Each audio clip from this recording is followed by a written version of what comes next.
Hello and welcome to YNWE Transfer News, your ultimate source for all Liverpool FC transfer news. Our first news is this. Cristiano Ronaldo's reason for deciding against attending Diogo Jota's funeral. Cristiano Ronaldo did not attend the funeral of his former teammate Diogo Jota today in order not to cause any distraction from the event.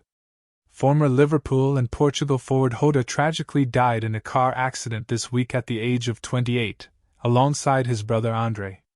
The pair are being buried today in the small town of Gondomar, and the Daily Mirror claimed Ronaldo was wary of attending. The Al Nassr superstar is such a big name that it could perhaps have caused some distress to Jota's family and friends if his presence drew in even more crowds, journalists and photographers. Cristiano Ronaldo's tribute to Diogo Jota. Ronaldo and Jota won the Nations League with the Portuguese national team earlier this summer, and the former Manchester United man paid tribute to his old international colleague on social media shortly after the sad news broke on Thursday. He wrote, "It doesn't make sense. We were just together in the national team, and you had just gotten married. To your family, your wife and your children, I send my condolences and wish them all the strength in the world. I know you will always be with them. Rest in peace, Diogo and Andre. We will all miss you." Liverpool players attend Diogo Jota funeral. Liverpool players such as Virgil van Dijk, Curtis Jones, and Andrew Robertson were in attendance for today's service as they bid farewell to their teammate and friend.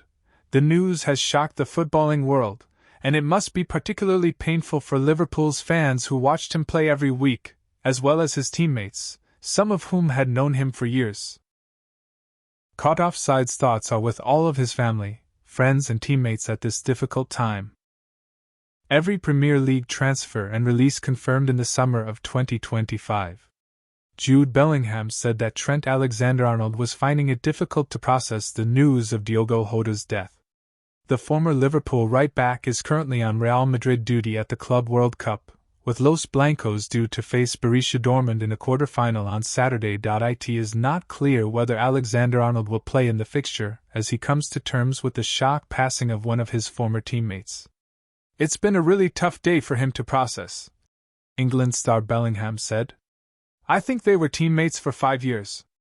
As a team, we were there to support him and I think he's dealt with it in his own way. He's had a lot of time to reflect and think about what's happened. Obviously it's a terrible shame and I'm sure everyone, every player, every club, sends their condolences and their love to his family.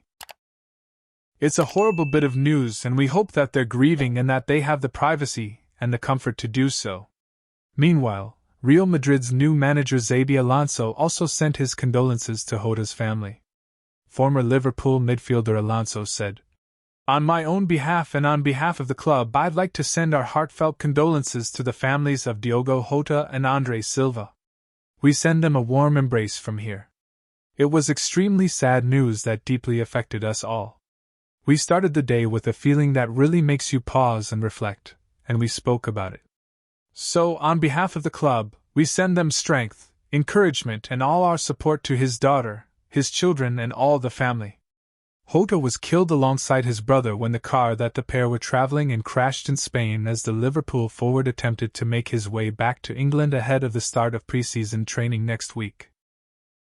Jota had been advised against air travel after undergoing lung surgery earlier in the summer, so he and Andre planned to board a ferry from Santander to Portsmouth before traveling on to Merseyside. The pair's joint funeral took place in Gondomar on Saturday morning. Alexander-Arnold was unable to attend due to his club commitments, but a number of other former Liverpool teammates were in attendance, including Jordan Henderson, James Milner, and Caoimhin Kelleher. Current Liverpool captain Virgil van Dijk arrived with a floral tribute in his hands, as did Andy Robertson, while Liverpool head coach Arne Slot and several other Reds players also turned out to bid their final farewells to Jota. Steven Gerrard was given unofficial job at Liverpool when trying to persuade future Premier League winner to sign for club. Steven Gerrard once revealed he was given an unofficial job when he was at Liverpool and he tried but ultimately failed to convince a future Premier League winner to move to Anfield. Gerrard is a Kop legend and wore the captain's armband for many years at Anfield after spending the bulk of his playing days on Merseyside. The midfielder scored 185 goals across 710 appearances for Liverpool across all competitions, winning the Champions League, UEFA Cup, UEFA Super Cup, 2 FA Cups and 3 League Cups at the Anfield Club. Gerrard left Liverpool in 2015 to move to MLS side LA Galaxy, before hanging up his boots towards the end of 2016.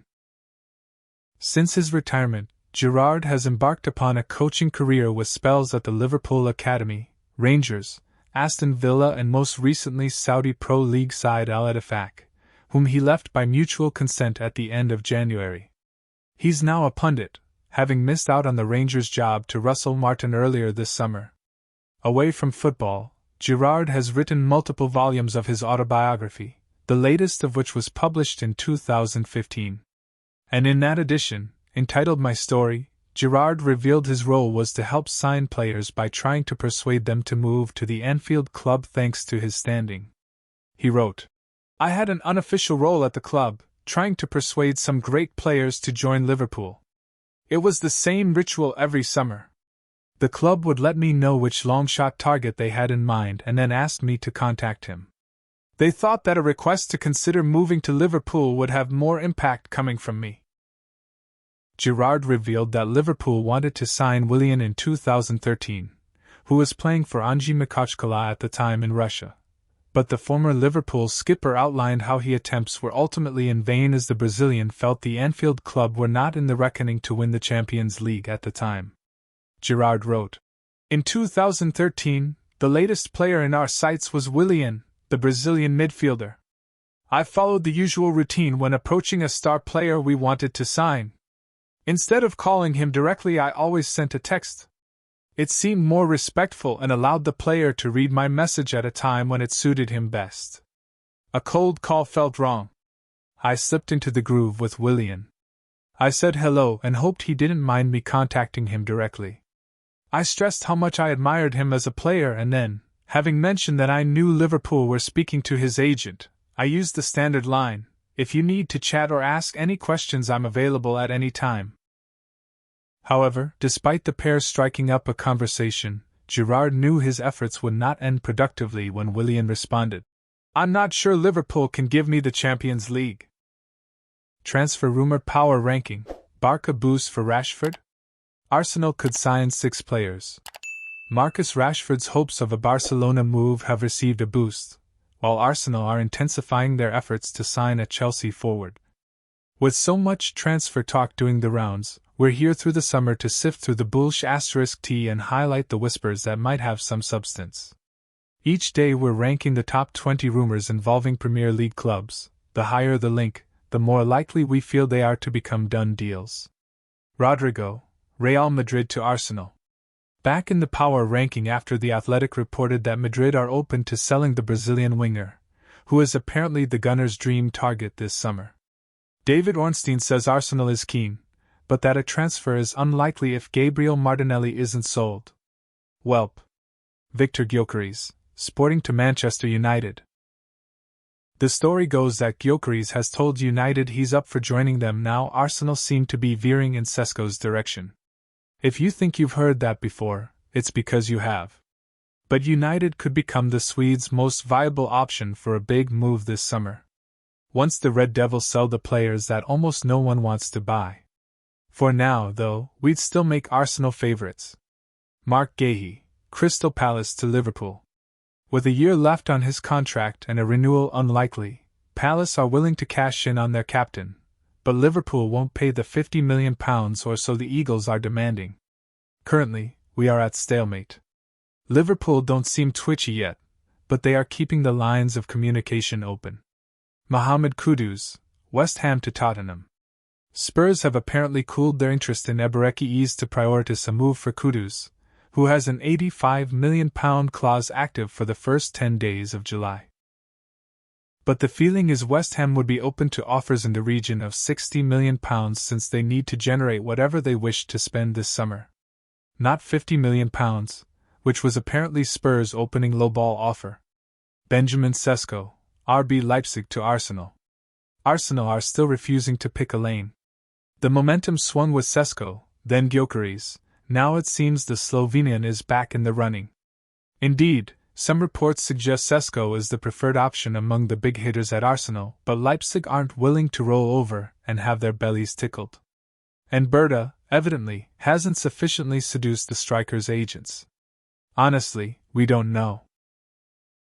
Thank you for watching. Like and comment. Subscribe.